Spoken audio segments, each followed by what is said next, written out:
Welcome to Muslim Apologetics Australia. This video is going to respond to the Muslim modernists, those who compromise their deen and religion, and both to the Islamophobes. Let's listen to the video posted by 7 News Sydney. Building friendships with people.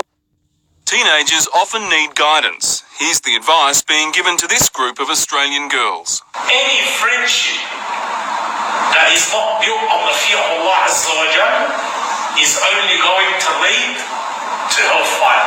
This meeting held on Saturday night also instructed the girls they cannot go to the Easter show. Non-Islamic festivals. So the Quran itself is telling us we cannot participate in these things.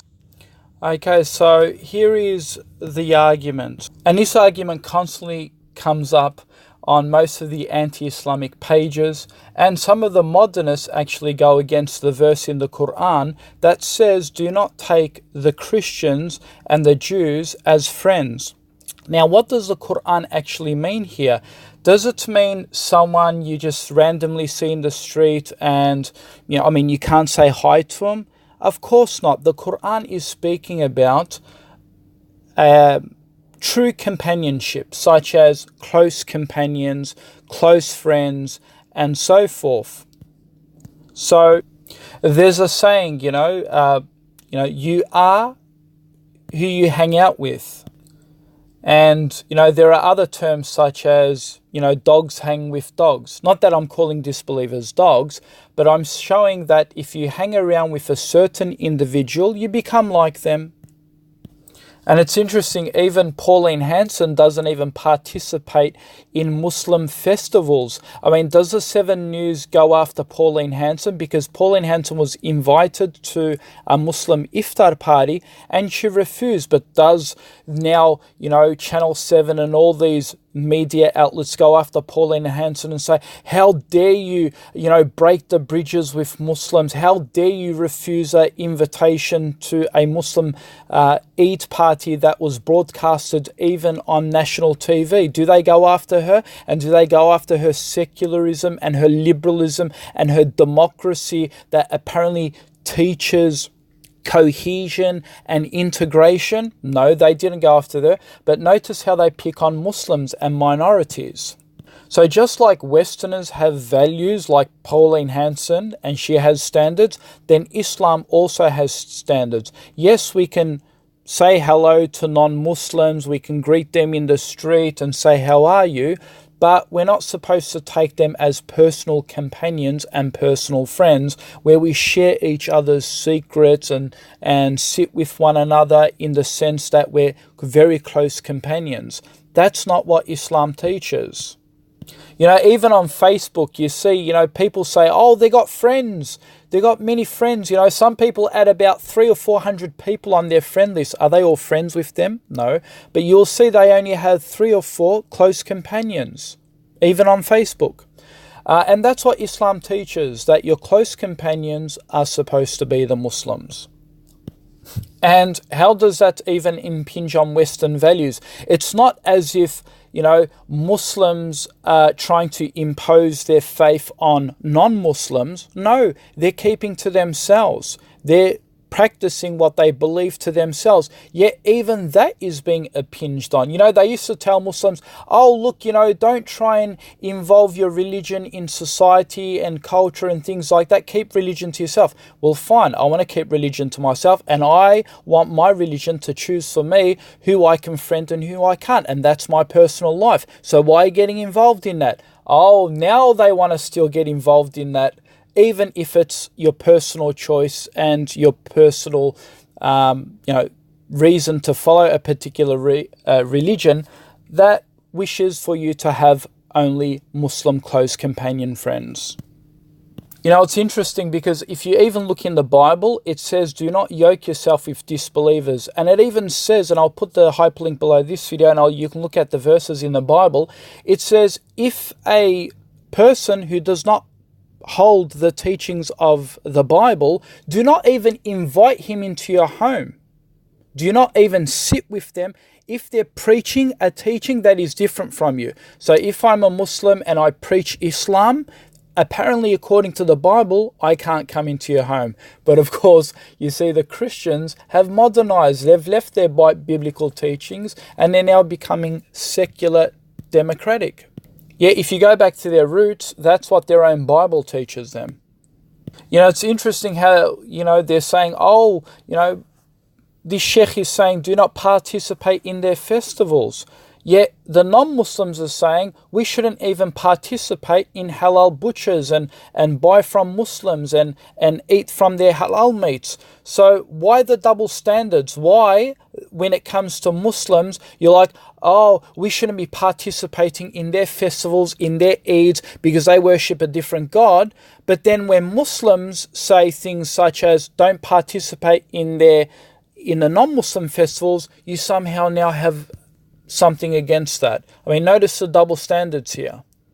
So the non-Muslims can't see to live with differences. They can't accept that there's an Islamic culture here and, you know, we should allow Islam to flourish and let Muslims practice what they want.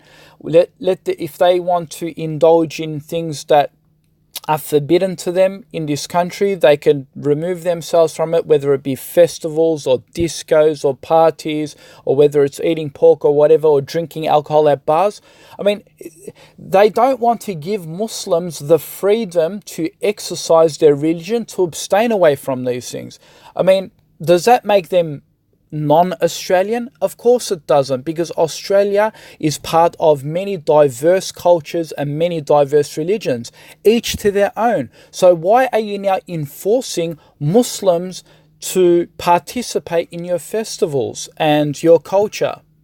Because the Australian principles believes in, apparently, freedom of rights, freedom of religion, freedom of liberalism. So why aren't Muslims given this freedom to practice what they want? You know, it's interesting, they say, well, if Muslims come here, they need to adhere to our culture. Well, your culture doesn't say that it breaks the law if a Muslim doesn't participate in a non-Muslim festival, now does it? And it's not even intolerant of another culture.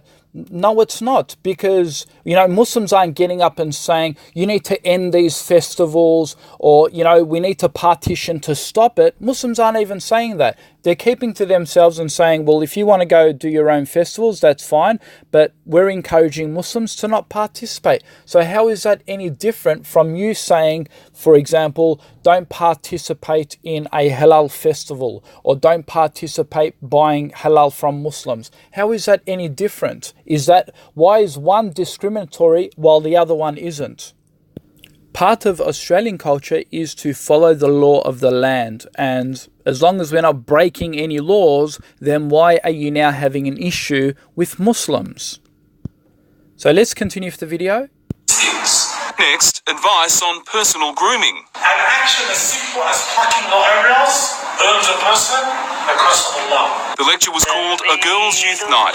One Muslim leader. So again, plucking the eyebrows of a woman, this again is a personal choice for a Muslim woman to follow the religion of Islam, and the brother is just educating them and advising them that this is something against Islam. Again, does it impinge on Western society? No, it doesn't. Because, you know, the Muslims aren't coming out and telling the non-Muslims that you shouldn't pluck your eyebrows. They're advising the Muslims who actually adhere to the faith. That's it. So how does that actually impinge on your culture? Is it actually breaking the law to tell people not to pluck your eyebrows? I mean, do you see how silly and nonsensical and incoherent their attack against Islam is?